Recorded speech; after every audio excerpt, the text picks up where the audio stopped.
Donc, Nicholson à Sandor, tu viens d'où, mon cher garçon? D'où je viens, c'est compliqué. Je suis né à la Dominique, j'ai grandi à Saint-Martin en faisant le passage en Guadeloupe. Donc voilà, là je viens directement de la région parisienne.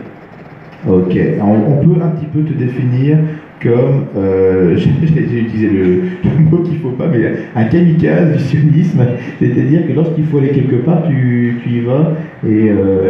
Je fonce et je défonce, voilà, comme le roi David. Ah, c'est beau. Ouais. Donc, tu es venu combien de fois en Israël? C'est la deuxième fois. C'est la deuxième fois. On va parler de ton premier voyage en Israël tout à l'heure. On va tout d'abord parler un petit peu de ce que tu fais en France. On te voit souvent sur des vidéos sur Facebook, lors des manifestations BDS en particulier pro-palestiniennes. Tu n'es pas du côté des pro-palestiniens, et tu pourrais, ça serait ton choix, mais ce n'est pas le cas. Je suis de leur côté en fait. Hein. Alors salut. Hein. je suis de leur côté. Pourquoi? Je suis toujours à leur côté. C'est-à-dire que je leur fais de l'ombre. En fait, on me traite de noir sioniste, de chien. Donc moi... Qu'est-ce qui te vexe le plus dans ces trois termes? Aucune sioniste. T'inquiète pas, tant qu'on dit pas que t'es juif, ça va.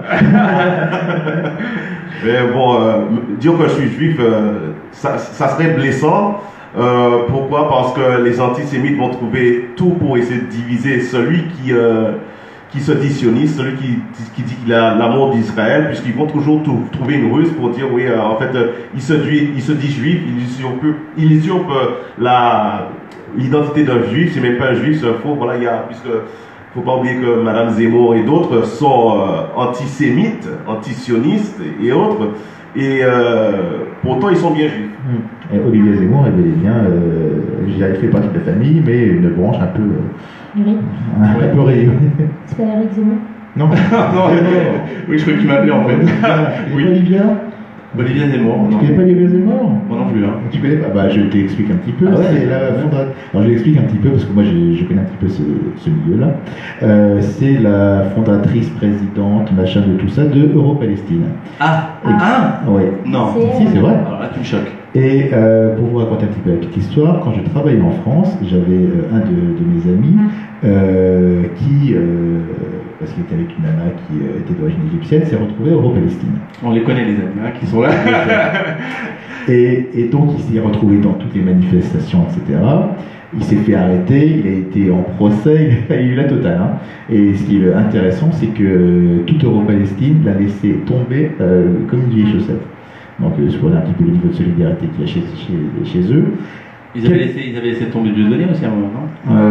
Je sais plus tiens, j'ai encore des histoires. Vous voulez tout savoir sur moi? Non. Et donc, on va tout savoir sur Nicholson. On va t'inquiéter pas, on a plein de temps. Et en fait, cet ami m'a contacté il n'y a pas très longtemps, il avait tout laissé tomber et il a envie de venir maintenant voir comment c'est en Israël. Alors, il a juste peur de l'accueil à l'aéroport. Maintenant, je vais essayer un petit peu de... Mais il paraît qu'en 5777, BDS ils vont changer de nom. C'est FDP maintenant. Ah.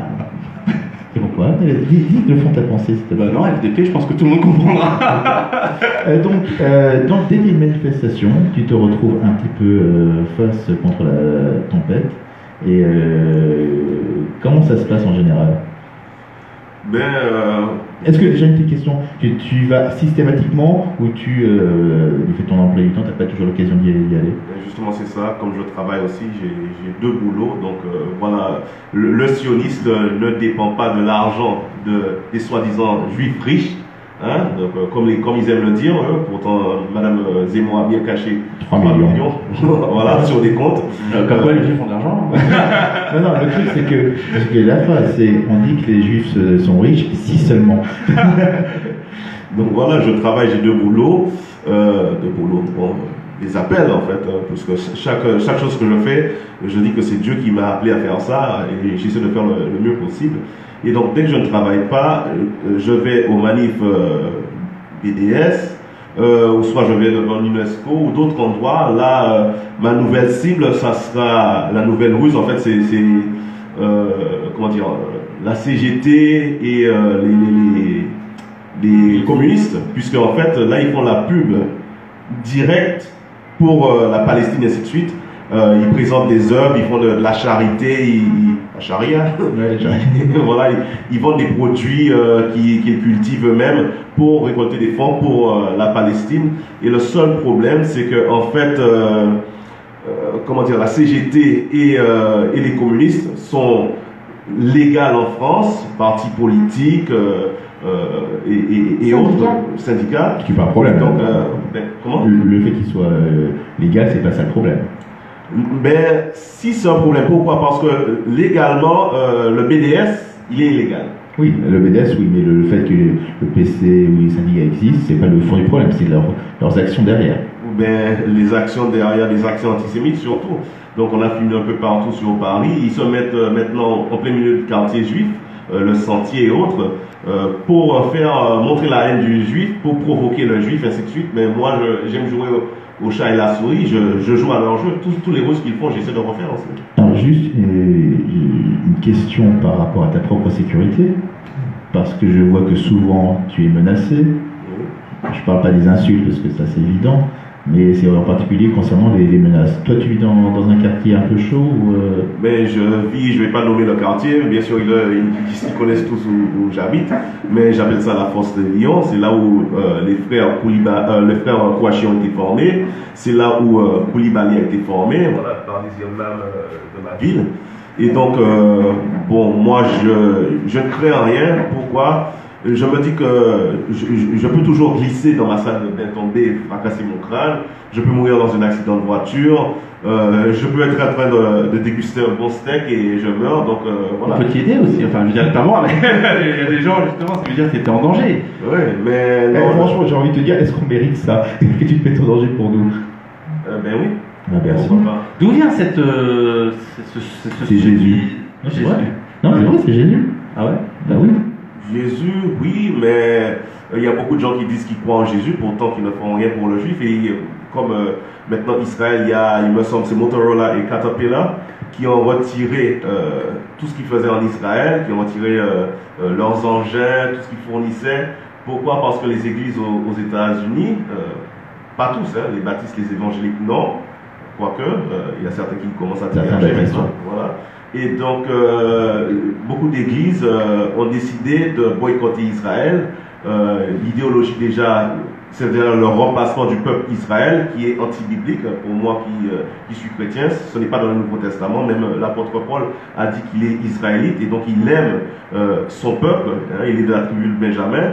Et donc Dieu ne change pas d'avis comme ça, à dire qu'il va, aujourd'hui il a choisi Israël et demain il le rejette. Non, Dieu, voilà, c'est pas le casino avec Dieu, c'est pas beaucoup de choses. D'ailleurs, parce que j'ai fait 50 catéchismes, donc je connais bien le sujet, dans Matthieu, est-ce que vous vous rendez compte que sur la seule émission francophone israélienne, on cite les évangiles? Je ne suis pas chrétien, je vous rassure. Tu ne me rassures pas du tout en disant ça. Dans Matthieu, il est dit, lorsqu'on pose la question à Jésus pour qui il est venu, il dit: je suis venu pour le peuple, exactement, pour le peuple d'Israël. Donc, si je pose cette question par rapport à ta sécurité, c'est par rapport à ces menaces que tu reçois, mais également lors de ton premier voyage en Israël, tu as fait un petit coup d'éclat, je crois. Et non pas un coup d'État. Un petit coup d'éclat, c'est un beau jeu de mots, puisque en fait, j'ai eu des coups qui m'ont éclaté la tête en fait. Ah, sérieusement? Ah oui, c'est vrai. Ouais, je suis monté sur le mont du Temple et j'ai ouvert le Dégel Israël, le drapeau d'Israël. J'ai prié comme Daniel a prié, que Dieu restaure le peuple d'Israël, qu'il fortifie le peuple d'Israël, qu'il lui donne sagesse, qu'il les élève au niveau auquel il doit être élevé, c'est-à-dire la tête et pas la queue, comme la manière dont Israël agit en ce moment, puisqu'ils suivent les autres nations, ce que les autres nations disent. Mais Israël est appelé à être une lumière avec la tête, avec le cerveau, à guider le peuple. Et voilà, on voit bien que chaque fois qu'Israël a eu un attentat d'un type, que ce soit des coups à voiture bélier ou autres, des coups de couteau, ben, les mêmes choses se passent à l'étranger, 10 fois plus fort. Donc, défendre Israël, pour moi, c'est très important. Donc, je suis monté sur le mont du Temple. Comment tu as organisé ça? C'est-à-dire, comment tu t'es dit? Tu dis ça la veille, tu l'avais préparé avant de venir en Israël? Bon, j'y pensais pendant longtemps, mais comment le faire, je ne savais pas. Mais en fait, j'ai débordé le soir, le 4 août, je vais partir d'ici. En quelle année c'était L'an dernier. Et donc. De ce coup d'éclat. Ça a fait du bruit. Et ben, en fait, ce qui m'a vraiment dérangé, c'est que bon, il y avait des petites émeutes, des choses comme ça sur le monde Olivier et autres. Bon, il y a des choses un peu partout dans le monde. Mais une dame était arrêtée à un feu rouge à environ 500 mètres de moi, là où j'étais à l'hôtel à Jérusalem. Et pas palestinien, puisque je ne dis pas palestinien, ça n'existe pas, c'est pas vrai. Donc un palestinien est passé, il a lancé un cocktail molotov dans la voiture, et voilà, ça a brûlé 80% de la peau de la femme. Quoi. Donc, toi, tu prémédites. Tu vas acheter un drapeau, tu l'avais déjà avec non, toi? Le drapeau, j'avais le drapeau. Bon, cette fois-ci, j'ai promis à ma femme de ne pas faire de scandale, de problème. Donc, je ne me suis pas promené avec mon drapeau. Mais j'avais déjà des menaces de Daesh avant cet incident. Parce que je me suis promené partout en Israël avec le drapeau. Il y a des juifs qui trouvaient ça bizarre aussi. Mais ils m'ont dit, mais kol hakavod. Ils étaient contents. Et comment tu as des menaces de Daesh, c'est-à-dire Ben, en fait, je suis allé dans, on va dire, le quartier, je ne dis pas Jérusalem-Est, puisque Jérusalem n'est pas divisé. C'est une seule et éternelle capitale du peuple hébreu, d'Israël. Et donc, c'était Shabbat, je devais rentrer à l'hôtel où j'étais, je devais quitter Jérusalem. Donc, je suis allé prendre un chiroute près du quartier arabe, en plus juste à côté du commissariat de police. Hein. Et donc il y a deux gars qui sont venus, ils m'ont dit qu'ils vont me couper la tête, qu'est-ce que je fais avec ce drapeau sioniste, des meurtriers, ainsi de suite. Et donc, quand je suis allé à la police, les gars m'avaient annoncé qu'ils sont Daesh, ils m'ont dit ça comme ça, la police les a attrapés après. Et donc, pendant tout ce temps, je me disais, mais c'est pas normal qu'on est bien en Israël, que je ne peux pas me promener avec, même si je ne suis pas juif, mais me promener avec un drapeau israélien, la fierté du pays, pour montrer que j'aime Israël, hein, avec le dégain Israël. Bon, je connais des situations en France, bon, c'est pas pour critiquer, mais les vérités, voilà, il faut les dire. En France, quand il y a un match Algérie-Belgique, Algérie-France, où on s'en fout, Tunisie, peu importe, ils sortent bien avec leur drapeau de leur pays. S'ils gagnent, ils cassent. S'ils perdent, ils cassent. Personne ne dit rien, on ne dit pas oui, ce sont des Algériens, on regarde le drapeau algérien, rien du tout. C'est juste pour moi qui suis allé plusieurs fois en Tunisie et au Maroc, ce qui est intéressant, c'est quand tu vas là-bas, les propres Marocains sur place, les propres Tunisiens sur place ont honte des ceux qui sont en France et qui disent ne nous confondez pas avec les franco-marocains, etc. Même les franco-marocains et franco-tunisiens, quand ils retournent pour des vacances au pays, ils font honte aux locaux et ils disent voilà, ne nous mélangez pas, on n'est pas pareil. Ce sont des enfants gâtés en fait qui sont en France. Et donc moi j'ai dit bon, on est bien en Israël, je me promenais avec le drapeau d'Israël. Lorsque vraiment j'ai eu l'idée de comment faire pour monter le drapeau d'Israël sur le mont du Temple, bon, on m'a dit que j'avais déjà prévenu certaines personnes que j'allais le faire. Elles me disent, monsieur, je ne vous connais pas, mais faites pas cette chose. Voilà, ça peut causer des problèmes diplomatiques et autres. J'ai dit, mais quel problème diplomatique? Israël est critiqué à longueur de journée, condamné à longueur de journée à l'ONU et autres. Donc, il n'y aura pas de problème puisqu'il y a déjà. Et donc... pour toi, oui. Comment? Genre ça peut pas être ça de toute façon. Là tu prends des risques, peut-être pas diplomatiques, mais pour toi, qui sont quand même importants. Risque. En gros, ce qu'on dit, on ne peut pas le faire tout de suite. S'il te plaît, reste un peu. Non, mais on ne meurt pas avant son heure, sauf si on est idiot. Et moi, ce que j'ai fait pour le peuple de Dieu, le peuple élu. Et donc, je sais que Dieu me protège. Voilà. J'ai bien caché le drapeau. On m'avait dit que c'était interdit, ce que je trouvais idiot, honnêtement, puisque je suis en Israël. La terre d'Israël appartient aux Juifs. Le mont du Temple, qui est normalement le lieu saint, pour moi, n'est pas actuellement saint, puisqu'il y a ce qui représente Baal et autres sur le mont du Temple. Donc, le culte de Baal? Oui. Bravo. Oui. C'est ce qui se passe là. Hein. Peux-tu expliquer? Les mosquées et ainsi de suite, c'est pas sain. Le dôme du Rocher, Tout ce qu'il y a là, c'est tout ce qui est non-juif, qui n'appartient pas à la Torah, pour moi, c'est Baal Péor, Baalim, tout ce qu'on veut. Ils mélangent, ils font leur sauce. Et Moloch aussi ben, tout. Molech, tout, voilà. On voit bien qu'ils sacrifient leurs enfants aussi. Hein. Donc, comme les gens faisaient les Philistins, ainsi de suite, Dagan et autres, voilà, par le feu, par Moloch. Et donc, bon, j'ai décidé que j'allais faire un geste pour réveiller les Israéliens, puisque pendant Shabbat, j'étais au hôtel, j'ai sorti mon téléphone, il y avait un ultra-orthodoxe qui était là, qui n'était pas content, il est venu, honnêtement, il voulait me taper, parce qu'il m'a dit c'est Shabbat. Voilà. Si on a pris de tout l'écouter, quoi. On n'a aucune chance. Mais donc, on m'a dit ultra-orthodoxe, les musulmans, tout le monde, les athées, il va s'en prendre dans tous les ans. Mais oui. Mais c'est quoi qui te donne cette force-là? C'est ta foi? Enfin, faut quand même y aller, quand même, je veux dire. Non, faut simplement savoir que Neftali Bennett est un dojo gauchiste à côté de Nicholson.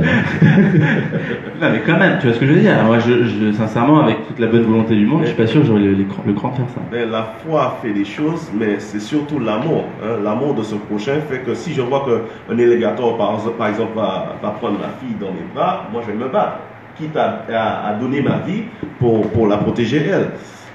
Et donc, moi, je vous aime honnêtement de tout mon cœur. Nous aussi. Moi, honnêtement, je serais prêt à mourir pour vous aider, pour sauver les vies. Il y a des gens qui me disent non, ça vaut pas, on veut pas que tu meurs, voilà, une vie n'en vaut pas une autre, ainsi de suite. Mais moi, quand je pense à. T'es plus du tout vivant, hein, t'es plus du tout vivant, hein, je te rassure. Bon, c'est vrai, t'es plus du tout vivant, faut dire honnêtement. Je ne sais pas, honnêtement. Non, en fait, c'est ta femme qui nous a dit arrêtez-le un petit peu. Calmez-le un petit peu. Écoute, il y a YouTube maintenant. Tu peux faire des vidéos. Hein. Nicholson, juste une petite chose, lorsque tu es arrivé la toute première fois en Israël, oui. Que l'avion s'est posé, ou même avant que l'avion se pose, quand tu vois de la fenêtre, tu es arrivé en journée ou la nuit? En journée. En journée. Tu vois le début de la côte d'Israël. Qu'est-ce que tu te dis et dans quel état d'esprit tu es? Ben, je me dis, Dieu merci que tu m'as donné l'opportunité de venir dans la terre d'Eretz Israël, la terre que tu as promise, la terre que tu as promise aux Juifs, les Juifs qui sont persécutés, qui n'étaient pas sur leur terre pendant longtemps. Pour moi, c'est les prophéties qui s'accomplissent. Je les vois revenir, donc je dis voilà, il faut à tout prix accomplir ce que pour non-juif est une obligation, c'est-à-dire aimer Israël. Isaïe 40 dit consoler mon peuple. Donc c'est ce que je cherchais à faire, c'est ce que je cherche à faire. Peu importe le prix. Hein. Quand je pense au rabbin qui était à Strasbourg, qui a été poignardé juste parce qu'il marchait avec une kippa, voilà, on n'a pas besoin de provoquer les sauvages pour qu'ils agissent. T'as remercié le pilote aussi ou... Et plus sérieusement, parce qu'on a bien fini l'histoire, tu t'es fait casser la gueule au final. Oui, mais en fait, je suis monté, ils m'ont bien fouillé, quand même, les magaves et ainsi de suite. Mais bon, j'ai appris. Qui t'a cassé la gueule? Qui t'a violenté? Les Palestiniens. Quand je suis monté sur le mont du Temple, j'avais en fait 2 slips. Je ne voulais pas salir le dégât d'Israël, le drapeau d'Israël. Donc je me suis mis des slips assez serrés pour bien coincer le drapeau que j'avais enroulé.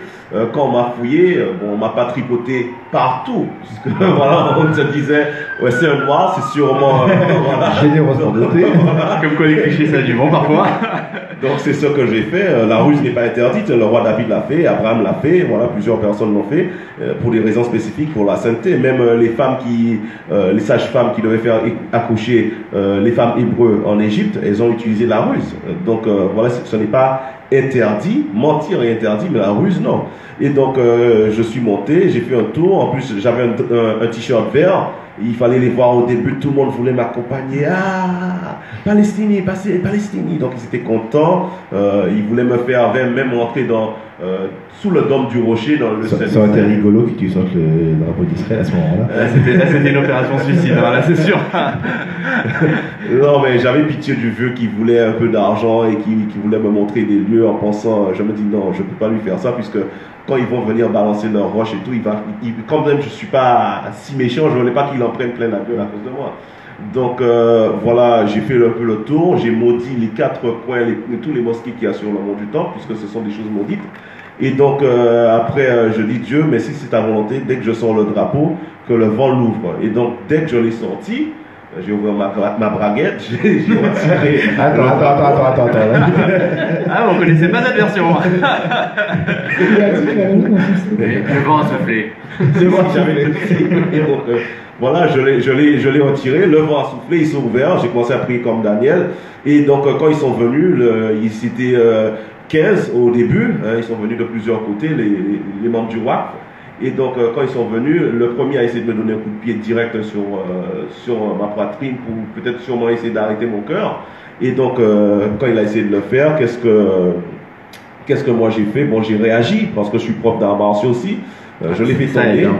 Il y a la foi, mais mais David était bien formé. Hein. Quand j'entends les gens dire oui, Israël est le pays de paix, la paix ne veut pas dire que tu ne peux pas te battre, tu ne peux pas te défendre. Personne ne va rentrer chez moi, violer ma femme, tuer mes enfants et je vais rester juste regarder, je te pardonne, et ainsi de suite. Non, même Abraham, il a formé ses bergers, c'est comme ça qu'ils ont pu délivrer Lot, ainsi de suite. Donc moi je me dis, voilà, il faut pouvoir défendre. Écoute, on a envie de connaître la suite de l'histoire et de tes idées et tout ça, donc on va faire une petite pause. Mon cher Nicholson, une pause de pub. רדיו סול co.il, הרדיו של ישראל.